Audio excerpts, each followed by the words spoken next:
అందరికీ నమస్తే అండి. ఇది మా వరలక్ష్మి వ్రతం వీడియో అండి. కొంచెం ఎడిటింగ్ ఇష్యూస్ వల్ల ఇంకా నాకున్న వర్క్ డిస్టర్బెన్సెస్ వల్ల అయితే అప్లోడింగ్ డిలే అయింది. ఈ షాపింగ్ వ్యూ అంతా చూస్తే మీకు ఆల్రెడీ అర్థమయ్యే ఉంటుంది కదండి. వరలక్ష్మి అమ్మవారికి చీర తీసుకొద్దామని అయితే షాపింగ్ వచ్చాము. అసలు ఈ మిర్యాలగూడలో ఏం మ్యాజిక్ ఉందో నాకు తెలియదు కానీ ఏదో క్యాజువల్ గా 2008 దసరా టైంలో అడుగు పెట్టానండి. నన్ను ఇక్కడ పర్మనెంట్ గా ఉంచేసుకుంది ఈ ఊరు. ఒకప్పుడు నేను మిర్యాలగూడ అంట అనే స్టేజ్ నుంచి ఇప్పుడు మా మిర్యాలగూడ అనే స్టేజ్ కి తీసుకొచ్చిందండి. అంతగా కనెక్ట్ చేసుకుంటది ఏరియా. ఇక్కడ షాపింగ్ మాల్ లో చాలా రకాల చీరలే చూసానండి. వెయిట్ లెస్ పట్టు ఇంకా ఫ్యాన్సీలో చూసాను. వెయిట్ లెస్ పట్టు అంత సూపర్ గానైతే నాకేం అనిపించలేదండి. ఇంకా ఉన్న వాటిలలోనే బెస్ట్ వన్ అయితే ఒకటి తీసుకున్నాను. నిజం చెప్పాలంటే అసలు చీరల గురించి నాకు అంతగా అవగాహన కూడా ఏం లేదండి. నేను ఎక్కువగా చీరలు అయితే కొనను, ఉన్న వాటినే తిప్పి తిప్పి కట్టుకుంటూ ఉంటాను. నాకు అంత ఇంట్రెస్ట్ కూడా ఎందుకో ఉండదండి చీరల మీద. నా దగ్గర సేవింగ్స్ లో ఎంత అమౌంట్ ఉన్నా, 5,000 ఉన్నా 10,000 ఉన్నా సరే నేను గోల్డ్ కాయిన్స్ కొనుక్కుంటానండి. నాకు దాని గురించి 100% నాలెడ్జ్ ఉంది.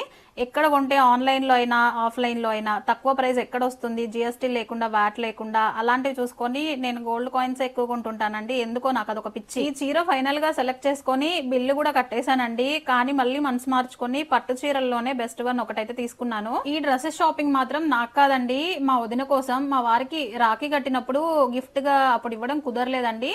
అందుకని ఇప్పుడైతే తీసుకుందాం అనుకుంటున్నా. తన చీరలు ఎక్కువగా కట్టుకోరండి, డ్రెస్సెస్ వేసుకుంటారు.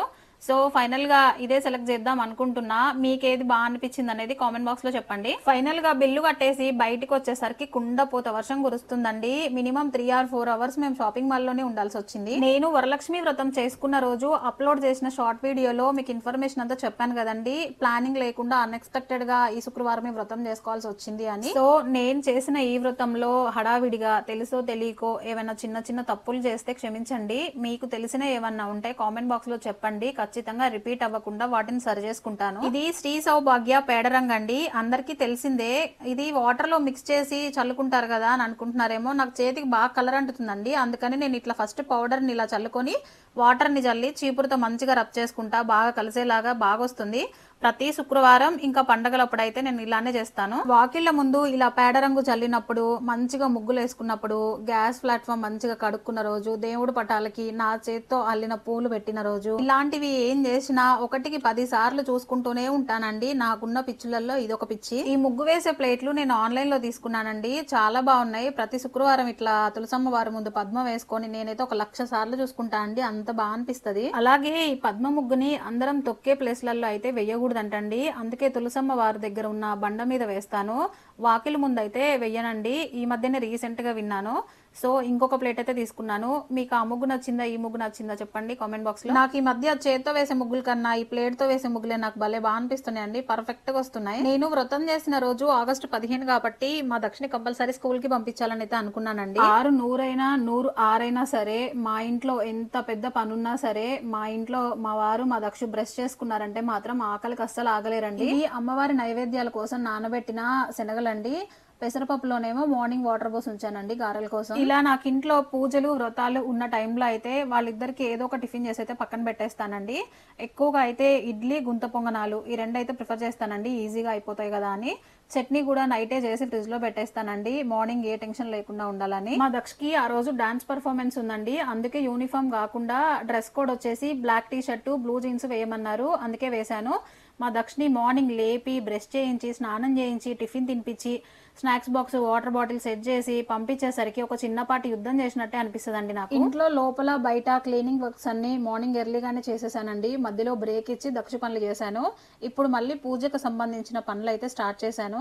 ఫస్ట్ గడపలకైతే పసుపు పూసుకొని బొట్లు పెట్టేశాను. తర్వాత ఈ మామిడాకుల పనులన్నీ మా వారే చూసుకున్నారండి. ఇలా మామిడాకులు కట్టిన రోజు అసలు ఇంటికి వచ్చే కళే వేరు కదండి. చాలా బాగా అనిపిస్తుంది నాకైతే. నేను ప్రతి సంవత్సరం కలసం ఎలా పెట్టుకుంటానంటే అమ్మవారి పీఠం కోసం అయితే నీట్ గా కడిగి తుడిచిపెట్టుకున్న చెక్క పీటను అయితే యూజ్ చేస్తానండి. పీట మీద బియ్య పిండితో పద్మ ముగ్గు వేసుకొని పసుపు కుంకుమ అయితే వేస్తాను. తర్వాత దాని మీద శుచిగా ఉన్న ఒక మంచి క్లాత్ అయితే నీట్ గా సెట్ చేసుకొని దాని మీద 3 పిరికిళ్ళ బియ్యం వేసుకొని కొంచెం పసుపు కుంకుమ కూడా వేసుకొని ఇలా కలసం చెంబుకి గంధం బొట్లు పెట్టుకొని కలసంలో నీళ్ళని కొబ్బరికాయకి తగిలే అంత లెవెల్లో అయితే వాటర్ ని పోసుకుంటానండి. కొబ్బరికాయకి ఇలా కళ్యాణం బొట్టు పెట్టుకొని పైన జాకెట్ ముక్కని ఆల్రెడీ సెట్ చేసి పెట్టుకుంటానండి. దాన్ని అయితే ఇలా తొడిగి మంచిగా బొట్లు పెట్టుకుంటాను. అలాగే నా దగ్గర అవైలబుల్ గా ఏ బంగారం ఉంటే ఆ బంగారాన్ని పాలల్లో కడిగి తీసైతే కలసానికి అలంకరిస్తానండి. తర్వాత తోరణాన్ని కట్టి నేనే స్వయంగా చేశానండి. ఈ దండని పూలదండ వేసుకొని కొన్ని గాజులు పూలు పెట్టుకున్న తర్వాత అలాగే పసుపు గణపతిని కూడా చేసి అయితే ఉంచానండి. చాలా రోజుల నుంచి మా దగ్గర అసలు కరెంట్ ఉండట్లేదండి, వస్తూ పోతూ ఉంది. అందుకే చాలా క్లిప్స్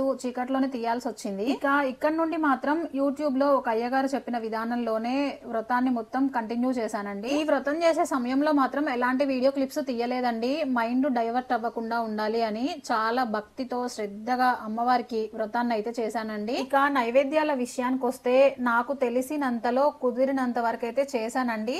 అదెందుకు పెట్టలేదు ఇదెందుకు పెట్టలేదు అని మంచిగా అడగండి, కానీ నెగిటివ్ గా మాత్రం కామెంట్ చేయకండి ప్లీజ్ అండి.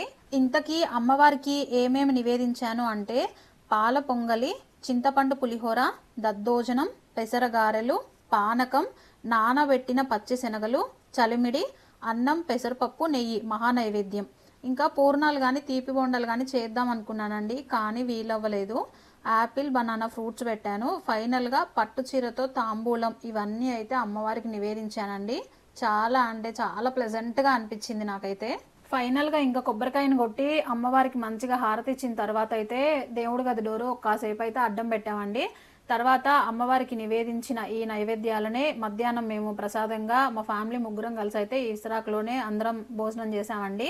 ఇక మధ్యాహ్నం భోజనం అయిన తర్వాత కొంచెం కూడా రెస్ట్ తీసుకోలేదండి, మళ్ళీ ఎక్కడ లేజీ అవుతానోనని. ఇంకా వంటగది చాలా మెస్సీగా ఉంది. ఇంట్లో పనులన్నీ మంచిగా చక్కబెట్టుకున్న తర్వాత ఈవినింగ్ సాయంకాలం దీపం తులసమ్మ ముందు పెట్టి అలాగే దేవుడి గదిలో పంచజ్యోతులతో అయితే దీపం పెట్టానండి. అలాగే సాయంత్రం అమ్మవారికి నైవేద్యంగా బెల్లం ముక్క, అరటిపండు పెట్టానండి. స్పెషల్ గా అయితే ఏం చేసి పెట్టలేదు. ఇక వాయనం విషయానికి వస్తే ఈ ముగ్గురు ముత్తైదువులకు అయితే వాయనం ఇచ్చానండి. ఇక తెల్లవారితే శ్రావణ శనివారం అండి. అమ్మవారికి నైవేద్యంగా దద్దోజనం, మినపగారెలు అయితే నైవేద్యంగా పెట్టానండి. ఫైనల్ గా కలస ఉద్వాసన మంత్రంతో అయితే కలసాన్ని కదిలించానండి శనివారం రోజు. ఫైనల్ గా మా ఇంటి వరలక్ష్మి వ్రతం ఇలా చాలా బాగా జరిగిందండి. మీకు ఎలా అనిపించింది అనేది ఖచ్చితంగా చెప్పండి. వీడియో మొత్తం లాస్ట్ వరకు చూసిన ప్రతి ఒక్కరికి థ్యాంక్ యూ సో మచ్ అండి. ప్లీజ్ సబ్స్క్రైబ్ చేసుకోండి.